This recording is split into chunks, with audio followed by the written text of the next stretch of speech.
गुरु ब्रह्मा गुरु विष्णु गुरुदेवो महेश्वरा गुरु साक्षात् परम ब्रह्मा तस्मै श्री गुरुदेव नमः।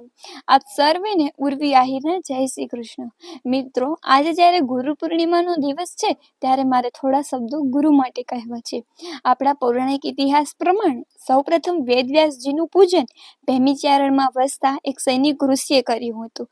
તેને વર્ષોની તપસ્યા કરવા છતાં પણ પ્રભુની પ્રાપ્તિ ન થઈ અને જ્યારે વેદવ્યાસજીએ એમને દિવ્ય દ્રષ્ટિ પ્રદાન કરી ત્યારે તેમને પ્રભુની પ્રાપ્તિ થઈ, માટે તેમને જ ગુરુ બનાવીને તેમનું જ પૂજન કર્યું। એટલે તે દિવસ ગુરુ પૂર્ણિમા, જેને આપણે વ્યાસ પૂર્ણિમા તરીકે પણ ઓળખીએ છીએ। ગુરુ શિષ્યના અંધકારમય જીવનને પ્રકાશ તરફ લઈ જાય છે। આપણા ભારત દેશની સંસ્કૃતિમાં ગુરુનું સ્થાન પ્રભુની સમકક્ષ અથવા તેનાથી પણ ઉપર માનવામાં આવે છે। આપણને જન્મ માતા આપે છે, પણ આ પૃથ્વી પર કઈ રીતે ચાલવું, પડી જવાય તો કઈ રીતે ઊભા થવું તે ગુરુ જ શીખવે છે।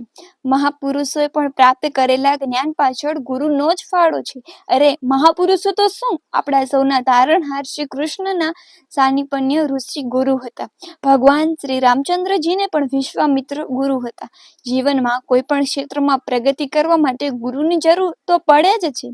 જેવી રીતે પારસમણી લોખંડ પર ઘસાય છે છતાં પણ એ લોખંડને સોનું બનાવે છે, એ જ રીતે ગુરુ પણ પોતાના શિષ્યને સાચું જ્ઞાન આપી તેની ધ્યેય સુધી લઈ જાય છે।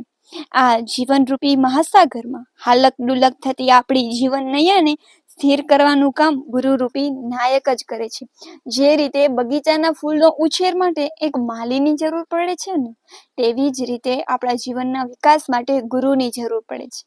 અંતે મારા ગુરુ માટે એટલું જ કહીશ, સબ ધરતી કાગજ કહું लिखूं सब वन राय, सत समुद्र की शाही करूं गुरु गुण लिखा न जाए।